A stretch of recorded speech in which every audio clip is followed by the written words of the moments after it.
I do want to very quickly send a quick message to all the pollsters, the election pollsters. Blow me. I don't ever want to from you again, ever. I don't ever want to hear, we've corrected for the overcorrection of the voters. You don't know shit about shit. And I don't care for you.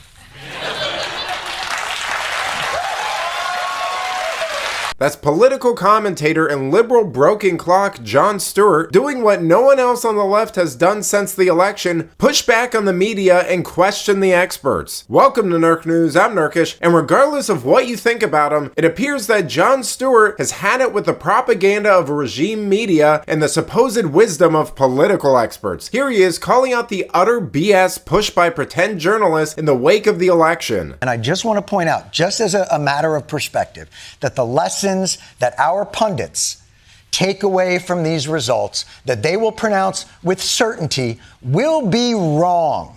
And that this is the beginning, the first election of the future, really. And I think we are moving towards a post-racial America. Yeah, that lasted a day.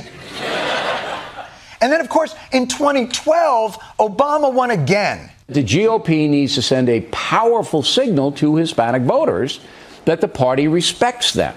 And send a powerful signal to the Hispanic community. The GOP did. When Mexico sends its people, they're bringing drugs, they're bringing crime, they're rapists. Which apparently was the winning message. And that taught Democrats in 2016 what? Maybe what the Democrats would be looking for is somebody with some inside experience, but who's a generation younger. It's obviously going to be younger. It's going to be from a new generation. Need I say it?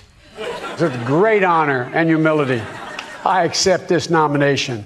And that turned out to be a winning message again, which led to an insurrection. When Donald Trump leaves office on Wednesday morning, he will leave Washington a pariah. Donald Trump will never be allowed to set foot in the Capitol again. Never.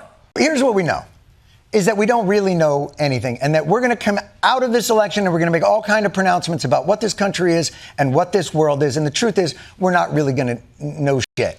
And we're going to make it seem like this is the finality of our civilization, this and thing. We're all going to have to wake up tomorrow morning and work like hell to move the world to the place that we prefer it. Now, you can certainly quibble with a few of Stewart's takes here, but the thing he's spot on about is that the ruling class is absolutely full of it and are never held accountable for their incorrect, crappy opinions. Heck, they weren't even held accountable for their inflammatory rhetoric following the attacks on Trump. They once again played the victim and tried to make it seem like the current news cycle was the only thing that mattered, because that's what they do best to push the narrative and avoid responsibility. I mean, to his credit, Stewart is the only lefty I've seen so far who isn't doubling down on anger and name-calling or crying on TV to emotionally blackmail his audience, which unfortunately is a pretty low bar for expectations, but the only way forward and the best we can hope for from the losing side at this point, because the establishment media hacks doing the same old are never going to change. After this upcoming term, they'll never admit that they were wrong about Trump rounding up people or never leaving office or any of the fear-mongering they've done for the past decade. The only time they might consider it is when their audience finally dries up and they're out on their rears, which unfortunately for them will be too late to matter. But let me know what you think. How do you feel about Jon Stewart's reaction to Trump winning the election? Let me know in the comments, and if you enjoyed this video, please give it a like and subscribe to the channel. That stuff really does help us out. Until then, this has been Nerk News. Thanks for watching. Bye!